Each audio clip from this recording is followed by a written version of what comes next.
A former Navy SEAL and New York Times best-selling author has done it again. Jack Carr just released his fourth book, The Devil's Hand. Carr drawing on some inspiration from his time on the battlefield for the latest book in his series.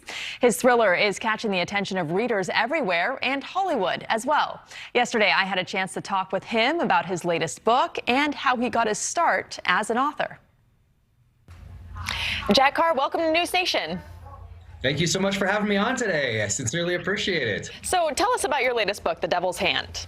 Yeah, so The Devil's Hand is the fourth in a series. The protagonist is a former Navy SEAL sniper who gets involved in a conspiracy that takes out his SEAL troop and then his family on the home front in the first novel.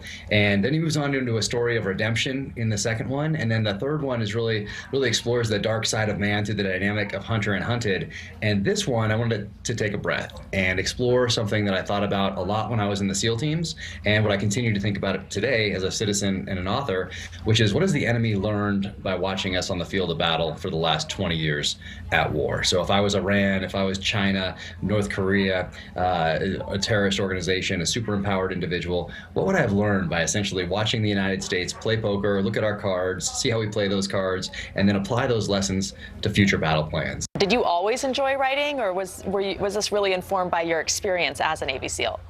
And I did from the earliest days. I remember I wanted to serve my country in uniform, specifically as a SEAL, and then I wanted to write thrillers because back in the 80s and early 90s when I was growing up, you couldn't just Google Navy SEAL and go down the rabbit hole and learn a bunch of things. You had to go to the library, you had to put in the effort, and a lot of what I learned actually came from the pages of these thrillers that I was reading by guys like Tom Clancy and Nelson DeMille and David Morrell and A.J. Quinnell and J.C. Pollock and Mark Holden and all these guys who had protagonists with backgrounds I wanted in real life one day. And I had such a great time escaping into the pages of these novels that I knew that after my time in the military, I'd write the same kind. So I didn't look at it this way at the time, but looking back, I was really giving myself an early education in the art of storytelling. How does it feel to know that your gift of writing has resonated with so many people to the point that you have best-selling novels? Chris Pratt is going to be now in a movie. How does that feel?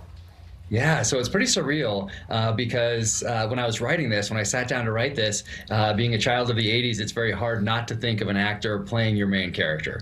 And as I sat down to write, and this is about December of 2014, so I think of Chris Pratt. And then lo and behold, before the book even comes out, he's the one that options it. And I couldn't think of any other director other than Antoine Fuqua to direct it, who's just an amazing person. And he's the one who's directing the first episode, so it's completely surreal. That's pretty amazing. So you've kind of created your own reality. Do you think there is something to that, to creating your own reality?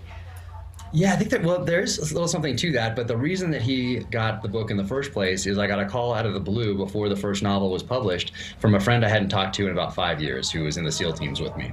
And he called and he said, I wanted to thank you for what you did for me in the SEAL teams. He said, you sat me down, you talked to me about transition, you introduced me to people in the private sector as I was getting out, and nobody else did that for me, so I always wanted to thank you.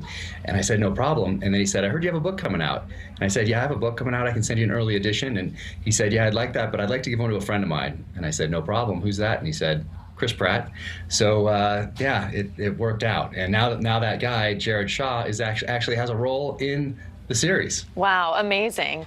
So lastly, I just want to ask you, Admiral William McRaven gave that famous piece of advice: if you want to make a change in your life and accomplish things, you start by making your bed every day. What piece of advice from your SEAL training, your experience, your writing, all of it, do you have for the average person that we can carry with us every day?